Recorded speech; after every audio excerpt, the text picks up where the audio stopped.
Hey, thanks for joining me. I ironically had dug these out, just kind of flipping through comic boxes, and these passed my eye from way back when. I think these were 2008, I think is when these books were made. And brand new day. I was like, oh, I need to. Why not? Let's cover this. I covered the infamous One More Day storyline already, and the Brand New Day story. I sit here and I think about it, and I'm like, I'm pretty sure I haven't covered these comics already.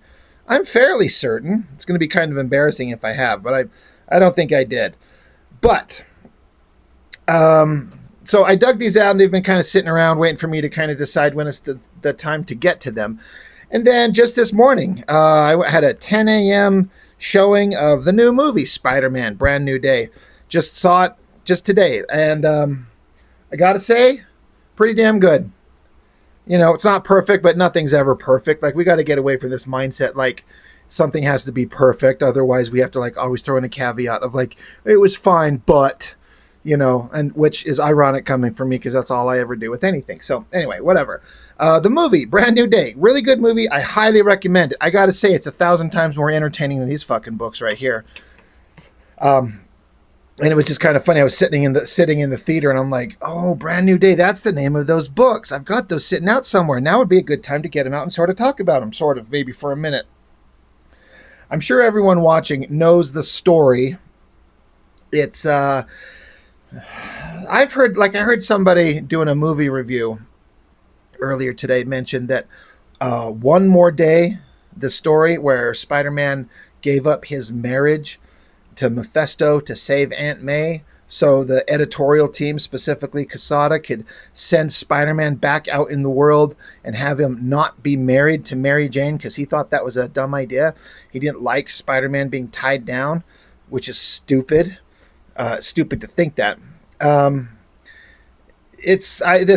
For instance, this one reviewer thought of the storyline of One More Day as being the most reviled Spider-Man story in history, and I don't know. I don't. It's down there. It's amongst the worst, generally speaking. But what about the Clone Saga, or what about that horrible storyline where the writer had Gwen Stacy voluntarily fuck the Green Goblin and give birth to twins while she was dating Peter Parker, or however it went down? I do have those books somewhere. That was like the most disgustingly unnecessary story to ever happen in the history of ever. But I gotta say, for the One More Day storyline, the actual comics, Joe Quesada drew them, and the storyline where Peter Parker surrendered his marriage and started over fresh, I don't mind it in terms of how the comics themselves were constructed. I thought the art was good. I thought that the dialogue was good. I thought the pacing and everything worked really well. It was dramatic. The appropriate gravitas of the decision making that Peter and MJ had to make, I think, worked out well. It's just the ultimate outcome of it is what sucks. That is what pisses me off, and I think pissed most people off, because, again, they wanted to do a reset. Have Spider-Man being a swinging bachelor, and he can hook up with ladies now and not be tied down to Mary Jane. But, like, there are certain characters that are just supposed to be with someone else, in my opinion. Jean Grey and Scott Summers, they're always supposed to be together. Lois and Clark, Peter and Mary Jane. Ultimately, they're always supposed to be together. That's what I think. So I don't think that this went over very well at all. They did that One More Day thing, and they jump into a Brand New Day, and I don't think that anyone gave a shit. So I figured we get these out, and it's crazy. I forgot this part. It's like on sale 3 times a month. What is the price on these books? This one's $3.99. This is $2.99. So that's Marvel getting a lot of money out of us. I don't know that I want my favorite comics coming up that frequently. Like, there's something to be said for a little bit of a delay in between, especially if you want to collect multiple books of multiple characters. But putting out Spider-Man 3 times a month, I feel like they're trying to send that up as like a huge flex. Like, look how awesome we are, 3 times a month. And I think most of us would be like, well, fuck that. No one wants that. That's stupid. But anyway, I sat down here and tried to give these a read, and it got less and less interesting as the story went on. And I'm like, oh, God, especially after kind of the heavy emotional weight of the actual Brand New Day movie, which again, it works really well. I could not finish reading these books. It wasn't holding my attention. I didn't care. I kind of knew where they were going anyway, so I didn't have any reason to like read it word for word. But goddamn, was it a little bit of a slog. It starts out with Peter just making out with some girl. This is almost the dumbest thing to start with, because again, they broke up, Peter and Mary Jane. They were married. Now that they're separated, so the first thing that we see after that is Peter Parker making out with some random chick. It's like an intentional fuck you. You know, it's like, really? And so the dialogue, it's his inner thoughts. He's talking about how you would not believe the day I'm having. I got bit by a radioactive spider, and I always have that rotten Parker luck. Okay, but kissing a girl, but then we're like, you know what? We'll get back to that in a minute. We do a jump back in time. Big shot of a Spider-Man face and a gun. He's saying, just shut the fuck up and give me your money. So story is by Dan Slott. Not a guy to be in a lucky, it's not a lucky position to be in, to have to write this story. I mean, I would imagine he's probably just fine doing it. And he's like, yeah, I'll take it on. I'll tell a Spider-Man story that I want to do. I don't know if he's regarded as well received or disliked or just somewhere in the middle. I honestly don't know. I don't remember. I just remember his name was out there writing some Spider-Man books. The main reason I was here at the time, again, when was this? I want to say 2008. Yes. God, it feels like forever ago. Was that 18 years or something? Steve McNiven on art and Dexter Vines on ink. That's a great art team. That's the Old Man Logan team. Didn't Dexter Vines? Yeah, I'm pretty sure he did. But now we got a guy, obviously not Spider-Man, mugging a guy, getting his wallet taken off, and there's like, holy shit, when does Spider-Man become such a dick? Now they cut to some news reports of talking about this. There's been recent drops in crime, street crime and superhuman crime. But this web-headed holdup artist, the Spider Mugger, he's been eluding them. And then there's some new officially licensed hero, some girl who we get an ass shot of. Her name is Jackpot. I feel like this is like a forced character and a forced idea in this book. We're like, hey, we're going to introduce this new thing. It's going to be awesome. No, it won't. So then we cut back to J. Jonah Jameson having a debate back and forth about this lowlife imitating Spider-Man, but it's all Spider-Man's fault. And the other reporter here is mentioning how, your newspaper prospered under the coverage of Spider-Man. And now that Spider-Man is not out there, because they mentioned that the real Spider-Man has been out of sight for months, several months. They don't know where he's at. And so now circulation on the Daily Bugle is in the toilet, and J. Jonah Jameson doesn't want to talk about that. So I was like, oh, no comment. So now we get cut up with Peter. Again, I don't know how much time in between the publication of One More Day and A Brand New Day, how much time there was. But again, this is supposed to kind of reset Peter Parker to factory settings. Outside of the fact that he's not a teenager anymore, he's a grown man. But again, he's back at home, living with Aunt May. She's got to come wake his happy ass up. She says, hey, get up. You got to fend for yourself. And he's like, hey, no wheat cakes. I got to say that there was a time when I was really into Steve McNiven's art. And I can't complain about anything. He knows how to draw it all. He's really good. But I don't think he's a good Spider-Man artist. I don't know what I would say his talents are best suited for. That Old Man Logan was great. I thought that was fantastic. And I don't know. I don't know that the Spider-Man thing necessarily is the best use of his powers.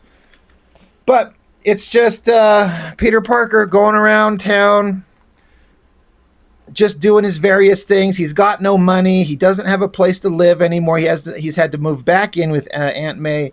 Life stinks. And someone got him a place where he could get himself his own apartment. It's not great, but it's within his budget range. And he's like, okay, I'll see if I can take it. But God, I don't know where the next batch of money is going to come from. So he's going to struggle. So he goes on some job interviews. And they're like, being a teacher, They're like, yeah, we've heard a number of bad things about you as a teacher. You just vanish for days on end because, of course, his life is Spider-Man. Then being a photographer, he's like, these shots are terrible. It's like you put the camera on the ledge of a wall and just put it on automatic and took pictures, which, of course, is what he does. Then there's a lab assistant job doing sciencey shit. Instead of teaching or instead of being a photographer, how about being sciencey? And he's like, yeah, you were brilliant in high school, but you've published nothing. There's nothing about you. What have you been doing all this time with all this brilliant knowledge that you have, but you haven't actually tried to go anywhere with your information, your skills, your knowledge? And Peter has to play it off, of course, is that rotten Peter Parker luck. Nothing ever works out for him, right? He's like, oh, I'm just doing a little bit of this and that, showing him battling all the Spider-Man villains, of course. So he's sitting around going, life sucks. This is hard. I don't know how I'm going to make it. Then we get Harry Osborn and kind of his local crew of friends, and they're going to get together. Then we cut to, there's a scene with bad guys, setting up some villainous aspect. The Negative Man, Mr. Negative, what the fuck is he called?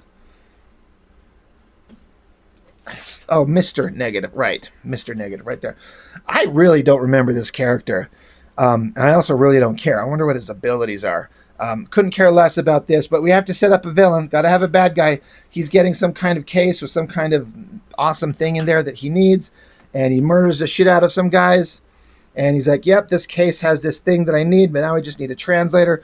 Bad guys doing bad things. Now we cut back to Parker right at the beginning of the book where he's making out with the girl. He doesn't know who she is. He's like, do I know who? So they're celebrating. Of course, she just kind of runs up and just kind of surprise makes out with him. He's got to play the innocent chucklehead. He's like, I don't know who you are, but thanks. It's been nice meeting you. So he goes and joins his homies at the table, and they're like, hey, what about the hot girl you were macking on? So now they have a conversation back and forth between Harry and Peter about the way he used to be in high school and just back and forth like character building stuff. It's all kind of shit we've seen before. That's the problem with these corporate characters. I do have to say, I'm kind of shitting on the story not being interesting, but when these characters have been around this long, honestly, where does a writer go with a character that's had so many stories, so many comics, and such a vast history? It's like you can really only do one of two things. You can either keep it status quo, which a lot of people want. You want to have your character stay within the boundaries of what makes them interesting in the first place. But then you get accused of, you're not doing anything new. You're just retreading old ground. I've seen this. I don't need to read it again. I've seen this story and I've seen it done better, so I'm out. So the other thing you can do is create something brand new. Try something daring and bold. And the outcome of that most of the time is you fucked up the character. You completely changed him into something that he's not, and I don't like it. So fuck you, I'm out. Unless you happen to be really lucky and find that balance of whatever new concept you kind of add is well played, well told, and it works. So I don't know what the answer is, what you do with characters like this. Again, they wanted to do a factory reset on Spider-Man, essentially. I wasn't interested. I didn't want factory reset, but I was going to give it a shot. But years and experience have kind of made me kind of want to verbalize the idea of, again, I don't know where a writer takes these characters who have been around and like practically never age. Like, what do you do with that? But Peter's broke. He borrows money from Harry, and Peter's like, this is just a loan. You're not giving it to me. It's a loan. I'll get it back to you. Meanwhile, crazy girl that was making out with him is still scoping him out. So Peter runs to the bathroom. The girl goes into the bathroom, and Peter's gone. He jumped out the window, vanished. So Peter outside lands on the ground, and then one of the girls that he was talking to inside, she's out there too. She's like, I'm not a club person. So now they're out there chit-chatting back and forth. Peter's spider sense goes off, and the spider mugger shows up. Got his gun in his hand. He says, just shut the fuck up and give me your money. So Peter's thinking, he's like, I can take this guy out in a second. But then the girl jumps in front of Peter being tough, and the guy puts the gun right to her guts. And Peter's thinking to himself, I could take this guy out, but at that range, I don't think I could stop. It's too dangerous. So now he can't do anything without revealing himself. So Spider Mugger takes wallets and notices that Peter has a pretty awesome watch, which is actually his web shooters, and he just takes it and runs off. And again, Peter has to play the part of the dummy. So he wants to go after the guy, but the girl's telling him, no, it's just your wallet. It's not worth it. While she's not looking, he fires one of his spider traces, which lands on the back of the guy so he can track him down later. Girl takes off and leaves. So Peter's like, all right, my spider tracer's on him. Time to throw on the Spider-Man outfit or get out of his regular clothes and go frickin' run around the city and find this guy. But then he's like, you know what? Wait. Actually, Spider-Man's been missing for a long time. And I don't want to get myself out there and get people taking pictures of me to then add more money to the circulation to the Bugle because he doesn't like J. Jonah Jameson. So he's like, you know what? I'm just going to be plain old Peter Parker. So he takes off his shoes and just jumps around, tracks the guy down, or he's attempting to track him down here. And the Spider Mugger, somewhere else, Peter catches up with them. Spider Mugger runs into this feast project, food, emergency aid, shelter, and training. All right. So Peter, as he tracks him down, he's like, hey, Peter's thinking to himself, this isn't going to protect you. You're not going to get away. Oh, shit. Aunt May is volunteering here. She's here. So now this is awkward. And then there's this guy, Martin Lee. I'm pretty sure, with spoilers, we're going to be revealed that this is Mr. Negative, the bad guy from a few pages before. But he's chummy working with Aunt May. So while he's distracted, Spider Mugger is getting away. He jumps into a taxi, takes off. Peter didn't get him. God damn it. Shit. Now what? So Peter's talking about how he doesn't have enough money. He's like, I got to do something. So back with the Bugle, I keep on calling it the Daily Planet. Jonah Jameson, he's screaming at people on the phone, get stories, we need to make money. And Peter is coming up to talk to him, and Peter talks about how J. Jonah Jameson owes Peter a lot of money because they made a lot of money off of Peter's photos, and he's owed a lot of back pay. He honestly is. So he shows up and tells Jameson what he thinks. And Jameson's business is in it's in a bad way right now. He doesn't have a lot of money as it is, and he thinks that Parker's an ungrateful little shit coming to demand money from him at the worst time, calling him an ungrateful little shit. And Parker goes off on him. He's like, ungrateful for what? The chance to put my neck on the line? So he's like, I risked my butt getting those pictures. You made millions off me, and you just threw me scraps. I've got, this is proof that the Bugle is failing because you don't have photos that I provide to you of Spider-Man. This place would have folded forever ago if not for me because I made you. And Jameson stands up and he gets this really kind of angry look on his face. You just know Jameson's going to freak out. Just going to lose his mind. And then he has a freaking heart attack and falls to the ground. And the inner monologue from Parker is like, I don't know what I was thinking. I just let go. And now he might die. And it's my fault, all my fault. So, of course, Peter's going to be like, woe is me. I finally stood up for myself is what he did. I made a logical demand, and I raised my voice a little bit. And just at that moment, Jameson has a heart attack and keels over and maybe dies. And, of course, Parker's like, it's my fault. The guilt part of Peter is, it's a part of his character. But sometimes I don't think this is a little bit dumb. So that's the end of the Steve McNiven drawn part, and then there's a kind of a whole breakdown of who Spider-Man is right now currently, specifically in this new kind of altered universe where him and Mary Jane were not together. How they used to date in high school, but then they broke up, which is kind of what the explanation for why they're not together after one more day. She goes off to do other stuff, but here's Spider-Man. This is who he is. Then we get that corporate licensed superhero, Jackpot, some girl drawn by Greg Land. Do not give a shit. Do not care. I'm trying to remember. I feel like this character Jackpot was being pushed for a minute, unless I'm misremembering. They're going to make her a thing. She is not a thing. And there's a backup story with Aunt May working in this like homeless person, whatever the hell it is. And then there's another backup story written by Zeb Wells, who I've kind of learned to like, and Mike Deodato art. Heavily referenced on everything. I didn't read this because I don't care. I'm just trying to read this brand new day stuff because I was kind of hyped for that movie that come out. So again, on sale 3 times a month. So That was issue, I was going to say issue 1, but it's 546. Now we're at 547. So starting out, it's kind of a way to recap the previous issue is like a newspaper clipping. But we start out. Peter takes an opportunity to, show his feelings for Jameson and just make out with him while he's dying on the floor. It's been coming for a long time. He's just doing CPR. He talks about how it's gross. But then the EMTs show up. They're going to get him out of there. Jameson's getting to get to the hospital. He'll probably be fine. So Peter's like, well, that sucks. So I got to go to do Spider-Man shit. So there's kind of finally a big splash page of Spider-Man doing cool Spidey shit. That's a pretty good shot. Again, I feel like McNiven is not the best on a Spider-Man title, but so much of this is just talking heads. I mean, how much of this previous issue, the first issue here, and not that a comic needs to be nothing but action, and far from it, but it's like talking heads, talking, little bit of violence. It's just a lot of talking. And almost no Spider-Man. Well, here you go. There's your Spider-Man. It's not too long of a wait if the book's selling 3 times a month. But he's got to get out there and do Spidey shit. Then you get into Harry Osborn stuff. Who cares? Then you get into Spider-Mugger stuff. And he shows up. He's trying to sell some shit to guys. And they're like, you got nothing. You got this cheap jewelry. What the hell is this? You think this is a watch? It doesn't even have a face on it to tell time.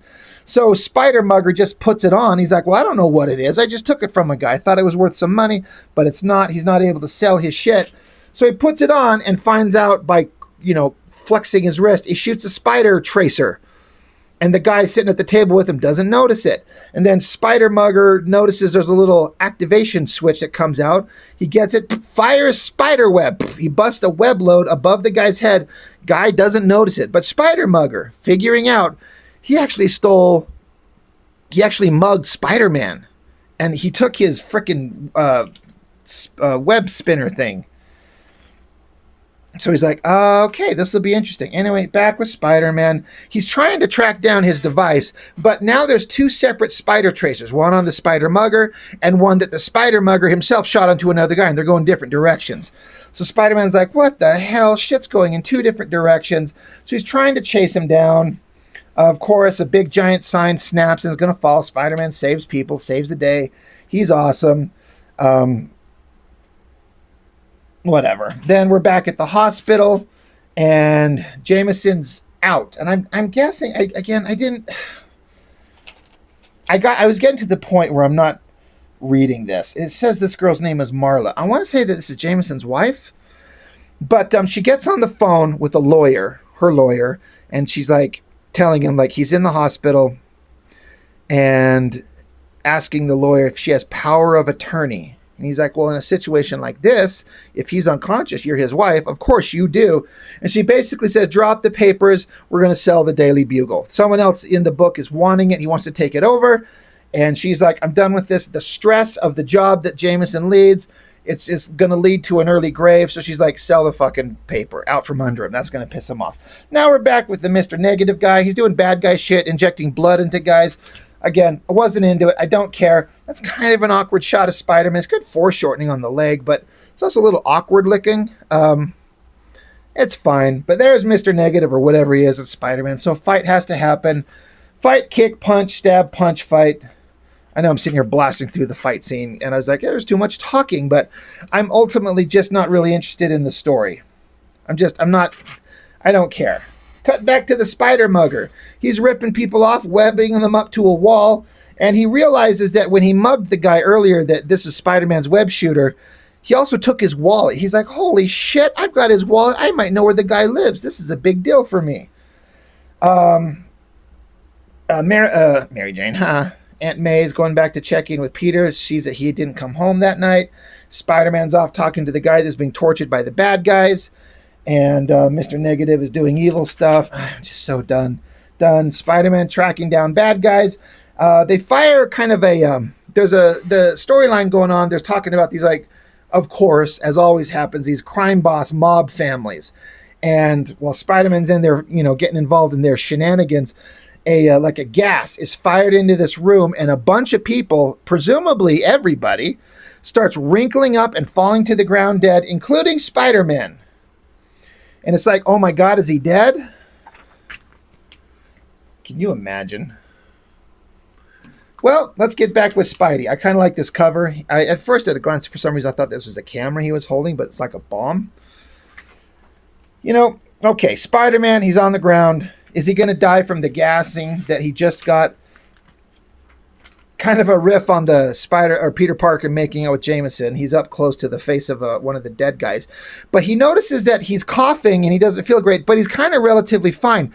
As are some food service guys and room service guys. They're not dying. So Peter kind of puts it together that this gas was specifically tailored to a genetic code of a specific type, meaning one of like the mob families. So if you have that genetic code, this thing is meant to kill you. So that's what the bad guys are doing to each other. So it doesn't kill indiscriminately, it just kills specifically. By this point, I kind of feel like I know where the story is going. Spidey's got to stop all this stuff. There's stuff with Harry Osborn and whatever other girls and Spider Mugger. He goes on and he gets a little cocky. He goes to face up against this guy, and the Spider Mugger's like, yeah, you don't want to talk shit to me, dude. I got lots of moves. So he fires the webbing onto this guy's hand, but the guy's a lot bigger, smarter, stronger, and just yanks him towards him and gets him in a headlock. He's like, you're a dumbass. So what's going on with you? Where'd you get this thing from? Back to Spider-Man. He's flipping around through the city, trying to solve the stupid story that's going on. I'm done. I'm out of this story. I don't fucking care anymore. I'm sorry. It would be nicer if I was a better comic reviewer and was like interested, kind of relaying to you the entire comprehensive story. But you kind of see where it's going. He's just doing Spidey stuff. He's stopping bad guys. The only thing that was kind of interesting was Jameson. He finally wakes up, and there's this girl. I presume his wife. And she's like, it was touch and go, but you're going to be okay. And he says, Marla. And she's like, you're awake. He's like, tell me. She's like, yes. Kind of thinking that he's going to like ask, like, is it going to be okay? And like he misses her, he loves her, but he just says, the bugle. Is the bugle okay? Like the only thing he's worried about is his job and his business. And kind of leans into who that character actually is. But anyway, so done with this. Spider-Man runs into the Negative Man. Mr. Negative, or whatever the fuck, and beats the shit out of everyone. There's a bomb with that same kind of bloodborne pathogen thing that would kill a lot of people, certain kind of people. So Spidey gets like a little catapult with some stretchy shit. I thought it'd be his webs, but I don't know what that is. Fires the thing into the sky. It pops, goes off, and I guess everyone's okay. Didn't kill everyone, but Mr. Negative, for some reason, needs Spider-Man's blood. He's like, I'm going to kill this girl, unless you take this thing, which he tosses to him, says, give me your blood. So Spider-Man voluntarily gives it up, pulls a blood sample out of himself, hands it back to Mr. Negative, and so then Mr. Negative dude throws kid over the side into the water, so Spider-Man has to go diving after her to take care of her while Mr. Negative takes off. Spider-Man saves the kid, and then the ladies here who this kid belongs to, it's part of their family, she mentions how she is part of the mob families, and because Spider-Man saved this kid, they are now forever indebted to Spider-Man for helping them out, for saving their own child. You're family now. And Spider-Man's like, well, that's a real nice sentiment, but whatever, I'm going to get out of here. Anyway, and then there's like one of the dead guys. I'm not sure who this was. Got a spider tracer lobbed in his mouth. Peter kind of wrapping up the story. He's like, what a rough adventure, but we're going to kind of be all right. Aunt May's talking to him. And then we see Mr. Negative. He's walking around. He's got that blood sample that he wanted. And then Mr. Negative zaps back into, not negative, back into regular form. And you find out that it's the guy that Aunt May's hanging out with. And he's actually taking her on a date. So Aunt May is dating the villain of the comic. Oh my God. What are we going to do? Spider-Man kind of follows and tracks down his spider tracer, I guess.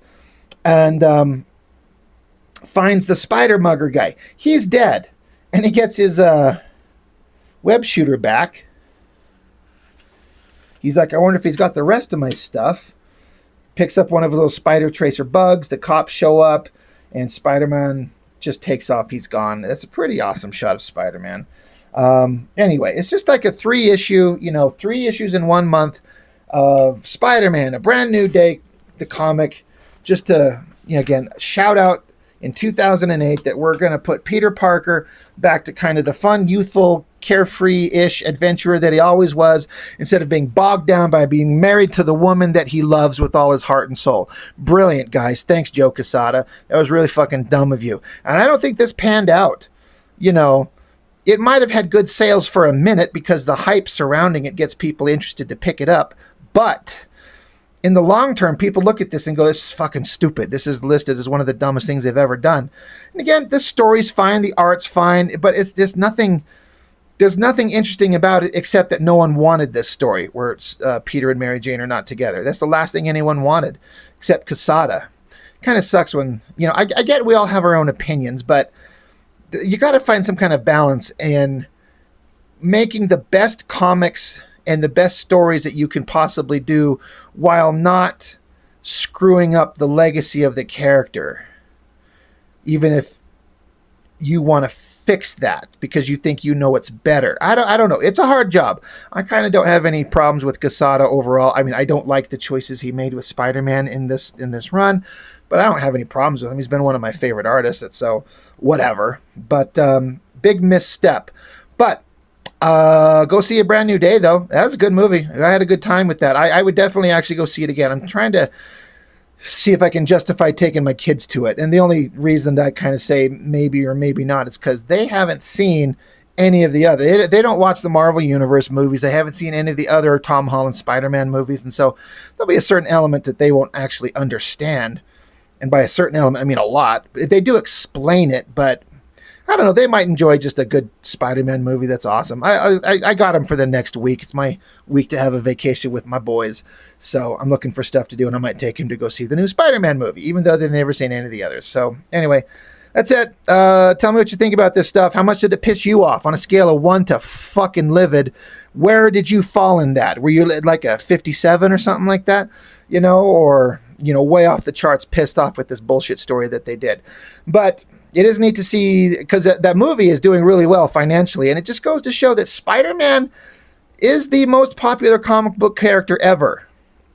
Not so much in the comics necessarily, because the comics from Marvel I don't think are doing very well, but in terms of a character that people love, Spider-Man is top. And you could argue that Batman and Superman are right there with them, but I would argue Spider-Man is the most popular comic book superhero of all time. So that's all I've got for now. Thanks for joining me. Really appreciate it. See you next time.